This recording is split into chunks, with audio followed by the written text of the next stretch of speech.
செய்திகள் தொடர்கின்றன. மணிப்பூர் போன்ற மற்ற நிகழ்வுகள் மீது அண்ணாமலை ஏன் கோபத்தை காட்டவில்லை என மனிதநேய ஜனநாயக கட்சி தலைவர் தமிமுன் அன்சாரி கேள்வி எழுப்பியுள்ளார்.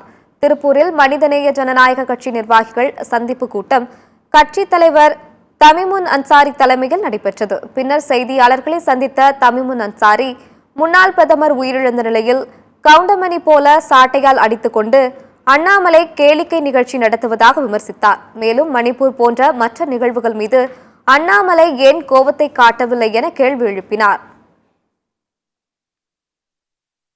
அது லண்டனுக்கு மேற்படிப்புக்கு புரண்டாரு. நம்ம டாக்டர் மன்மோகன் சிங்கும் லண்டன்ல கேம்பிரிட்ஜில் தான் படிச்சாரு, ஜவஹர்லால் நேரு படிச்சாரு, டாக்டர் அம்பேத்கர் படிச்சாங்க.